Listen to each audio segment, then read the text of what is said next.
light within my heart, light within my thoughts, light within my words. May one and all and everything, blessed and loved, ever be.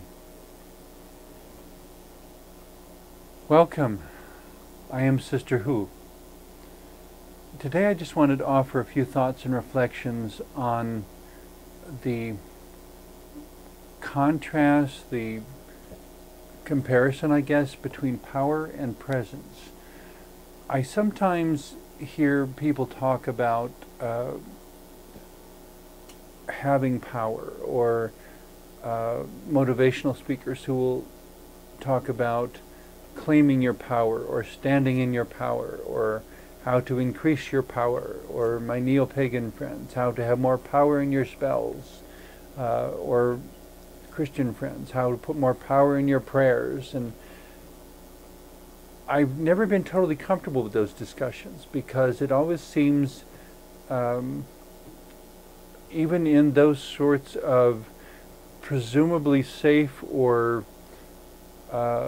spiritually recommendable context, that the quote still holds true: power corrupts, and absolute power corrupts absolutely.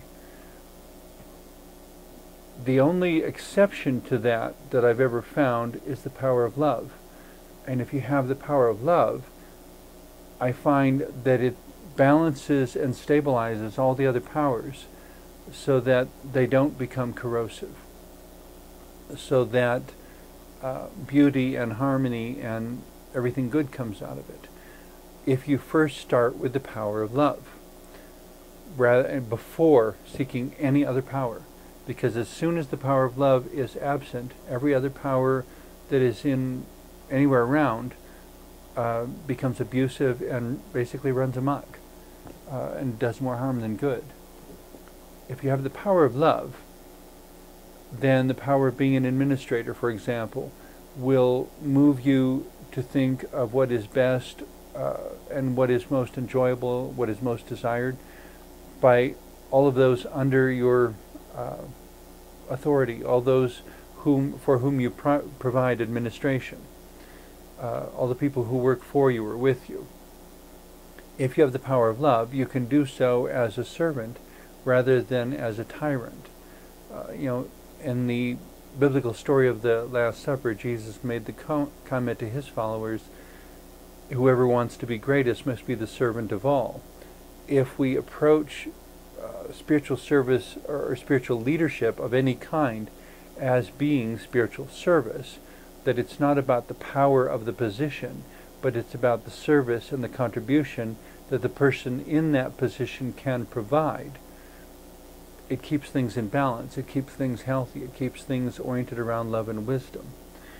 As soon as the power becomes its own objective, as soon as it's about having the power to do or say or whatever, having power so that no one will be able to question me, having power so that I can do whatever I want. Without love, those sorts of pursuits immediately slip into all sorts of abuse and negative forms. In essence, if you have power without love, you wind up doing damage to relationships, because in order to be healthy, relationships depend upon there being love.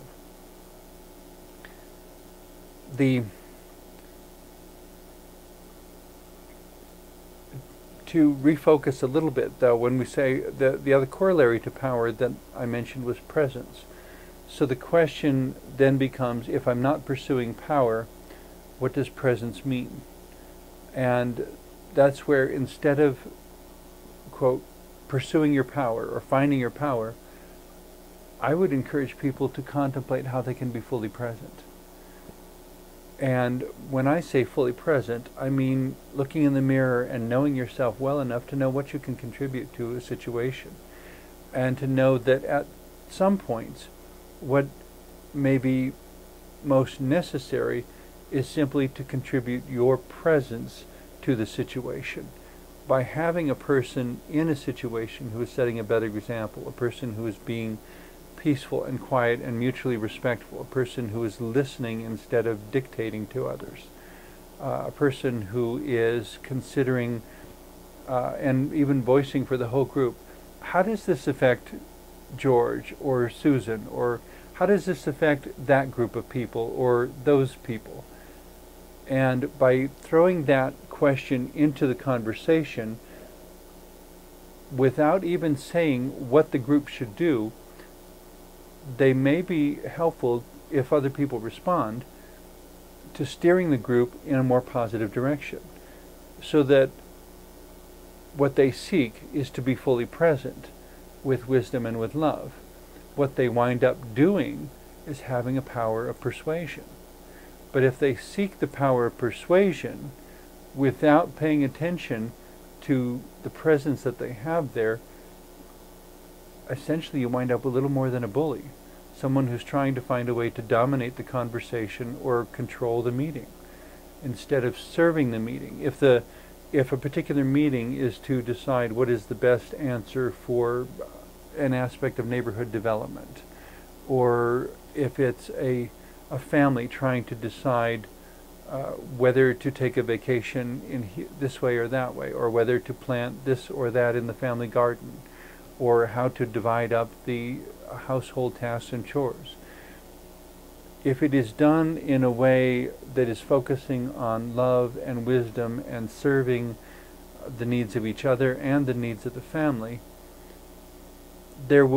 power will be assigned to each different person for each different task. You know, you're the one who needs to wash the windows. Here's a roll of paper towels and a bottle of glass cleaner. By being given those resources, that person now has power. By being assigned the task, the person now has power, because they will be the one who ultimately determines how it's done. If it's done well, if it's done in a sloppy manner, if it's done with attentiveness, if it's done with carelessness. Power follows involvement in life. It doesn't have to be pursued. If, coming back to that point of service though, if it's about serving the moment, which on that note I would say you cannot effectively serve any moment unless you are being fully present. If your thoughts or your attention is somewhere else, even while you're here, you're not going to be doing a good job where you are. If somebody, I don't know, has just been in, they've just experienced a misfortune of some kind, and they're very sad, maybe they have minor injuries. If your thoughts are 1,000 miles away on what you were planning to do in the office that day, or thinking about some event you're going to be doing tomorrow, or some relative with whom you had an argument over the telephone, you're not fully present, and you won't do your best with that person who is looking to you for compassion and assistance. In a similar sort of way, if it is your own need that is coming up front and center and making itself clear and obvious to you, you know, that you recognize, for example, you are hungry. And if you are not fully present in that moment to where you are ignoring your own needs, you may get to later in the afternoon and suddenly run out of energy, and stop for a moment and realize that you are hungry and that you haven't been tending to your own needs properly. I once knew of a young man who was working as a camp counselor in a Midwestern state during the summertime, and the temperatures were quite extreme. And, well, because this was for a whole week, he'd been out in the sun. He didn't happen to like fresh fruit very much, so he wasn't eating the banana and the orange they were giving him at lunch every day. The problem with that is that in very short order, because he didn't know about nutrition, he was depleting all the B vitamins in his system and nutritionally imbalancing himself, and wound up with some serious health concerns. Another person, many people who have visited Colorado during the summertime, if they're not familiar with how dry the climate is here and they don't make an effort to drink lots of water while they're in Colorado, A lot of people wind up at local hospitals in the emergency room suffering from the effects of dehydration. They're present here, but they're not fully present if they're forgetting that they're in Colorado and what it means to be in Colorado in terms of the climate and the effect of the climate upon them. They may be seeking the power of persuasion in a business meeting, or the power of running a marathon, or helping to build something, or visiting Red Rocks Amphitheater, which is a fantastically beautiful and significantly historical place to visit. But I have friends who have come from lower elevations because the city of Denver is at 5,000 feet of elevation, and the amphitheater Red Rocks is higher yet than that. And a particular friend who simply walked the incline from the back row of the amphitheater to the parking lot and almost passed out because he had totally forgotten about the difference in altitude. He was physically present, but he was not fully present. He was pursuing, he was focused upon the power of getting to the parking lot without being fully present in his environment. And because he neglected the presence, the power suddenly fell away and wasn't there. And for a moment it was a little frightening, but then he recovered. When he came back to being fully present in the moment and being calmly present within that moment, then his body was able to adjust, and he simply waited for it to catch up, and it did, and everything worked out fine. For the person who seeks power, though, they might go to Red Rocks Amphitheater and say, oh, look at those people jogging up and down the whole long steps of the amphitheater. And there are people who do that every day. But they have been doing it every day. The person who comes out there and the first day wants to say, I want that power. And they immediately start jogging all the way down and jogging all the way back up. My guess is if it's their first day, they're going to collapse before they make it all the way back up, because it's quite an arduous task. It's quite strenuous. Seeking the power takes us out of ourselves. Seeking the presence puts us in ourselves, allows us to focus on our resources, but to focus on those resources in a way that connects us with our environment, that creates relationship. In a similar sort of way, people often want to focus on, let's imagine for a moment that there is an annual event that happens in your city, and for every major event, of course, there are costs and expenses. There are rental fees, or if it's held in a city park, there are park fees. There are insurance fees in case anybody gets injured during the event, all sorts of different things. It would be very easy to become focused on the money and worry about all the dollar signs and having money for all these different things, to the where you begin to exclude things that don't support the money, instead of realizing that the money was intended to support the event. Instead of worrying about the presence of the event, they worry about the power of the event. And by worrying about the power of the event, they essentially begin to rob the event of its full presence, so that it's present as a happening, but it's, to use a perhaps extreme example, it was like Dr. Frankenstein trying to create a living person, and essentially creating the Frankenstein monster. He could assemble all the pieces, and it was his hope at that point that if he subjected this creature to lightning, that it would be alive. According to the book, he succeeded. But succeeded is a very tentative, dubious kind of word in that story, because the way he succeeded, he found the power, but he never accomplished the holistic presence. He never accomplished the holistic presence of life, that there is a wholeness and a holiness and a relationalness to being fully present that the power couldn't provide. If going back to our example of some sort of major annual event in a city park in whatever city across the country, you can focus on the power of it, the advertising, the money, the glitz and glamour, the best performances on stage, and so forth.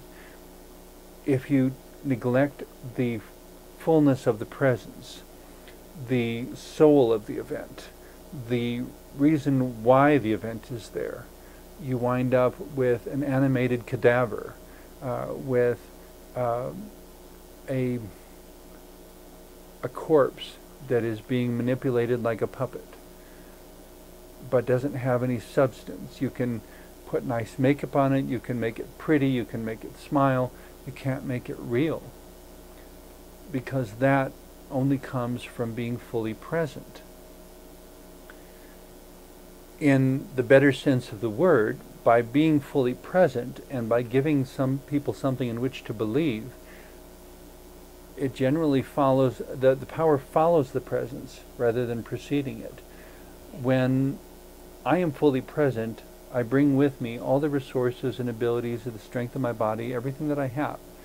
And when I fully believe in being fully present, all of those resources become the resources of the event. And if there is someone who doesn't have as much resource in one area, maybe they have more resource in another area. And maybe just the fact that they're there and can smile and cheer gives me a reason for contributing my power all the more to this event. A reason for me to be fully present. There was actually one, should I be embarrassed to confess this? I was in a theatrical production for a small town community theater at one point, and it's the only time in my life where, because it was a small town out in the middle of nowhere, I suppose, not really out in the middle of nowhere though, but we were doing what I thought was a very powerful play, but it was a more intellectual kind of play. It had some marvelous depth to it from the perspective of an actor, but it wasn't a sensational, happy, sing-along kind of lighthearted play. It was a deeper play, a meaningful play. Well, we put together, the director and the cast and the technical crew people put together a marvelous show. And we scheduled it and advertised it for about 6 different nights of performance, 3 days on one week and 3 days on the next week. Well, the second day of the second week, the 5th performance, I think it was, we arrived and we, granted it was community theater, it was being performed in an old schoolhouse. We arrived, we got all the lights, we got all the makeup, we were ready to go on, and there was no one in the audience. No one. So we kind of looked at each other and said, well, what's the point? We all went home. And in that same way, there are times when simply the encouragement of our presence may give someone the why that they need to do their best in whatever way they can do it. If there had been 2 people in the audience, we would have done the performance that night. But there wasn't even a single person to sit in the audience. It was the only ones there were the producer and the cast and crew. And so that's an example of how presence has power. But if you seek the power and neglect the presence, well, that's essentially what happened that night. We sought the power, we had the power, but we didn't have the presence. And so the show didn't happen. In a similar sort of way, we can create an effective fundraising and financial system. We can create the most efficient bank that the world has ever seen. If there isn't something with wisdom and love to which to apply all of that, if there aren't people who will show up with their dreams and with their hopes and with their relationships, then all this power is for naught.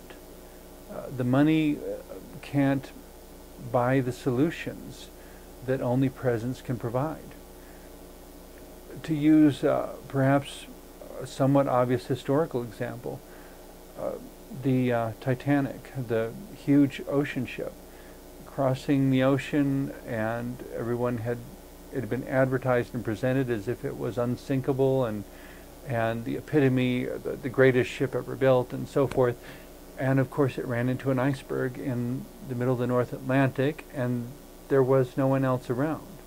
There were a lot of very, very wealthy people on the boat, but in that moment their money was positively worthless. And the power that existed only in money did not give them the presence they needed to survive the incident. It wasn't about power at that point. It was about presence, and it was about relationship. And it was about everybody working together. And to the extent that people did not work together and that they did not remember that sometimes the greatest resource we have is each other. You know, in every disaster that happens throughout time, every tornado, earthquake, flood, whatever it is, a house burning down, a neighborhood burning down from a wildfire, it seems that for about a week or two, people remember that we are the best resource we have, and that the money doesn't matter if there's, you know, if you're in the middle of the Atlantic, there's nothing to buy. You can't say, here, I've got the money for a new lifeboat. How quickly can you get it here? Next week? Oh, sorry, that's not going to last that long. The ship would be sunk way before then. The power we have in each other, however, quite often can make all the difference. To borrow a perhaps peculiar example from the insect world, I have heard stories of times where large colonies of ants wanted to cross streams or waterways, and they would basically form a chain, each one holding on to the next until they had formed a bridge literally across the entire waterway. And in those cases, I'm told that those ants very often sacrificed their lives, and they drowned. But because they drown in a certain position and they're holding on, it remains a rigid enough bridge for the other ants to cross. A story that came across through email once after a forest fire, it's probably been circulated a dozen times over, but apparently, and I'm not even sure where the location was, but apparently there had been a forest fire, and as the rangers are examining the burned off ground afterwards, they found essentially a quail that had been totally turned to ash, bit by bit, baked alive on the ground. And as they poked at it, the ash of the wings crumbled, and they discovered that it was a mother quail that had shielded her chicks from the heat of the fire. And underneath the quail's wings were however many live quail chicks. Her children had survived, and she had sacrificed her life in the fire to save them, but they had survived. Her presence is what made the power that withstood the power of the fire. It wasn't by pursuing power that life was preserved, but by being fully present. In a similar sort of way, if we look to money to be our power, instead of simply being a tool that serves our presence, we will wind up destroying ourselves.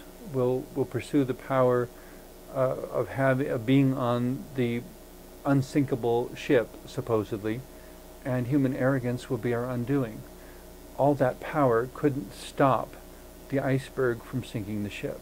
All of that power couldn't warm the North Atlantic so that people didn't freeze to death within minutes of hitting the water.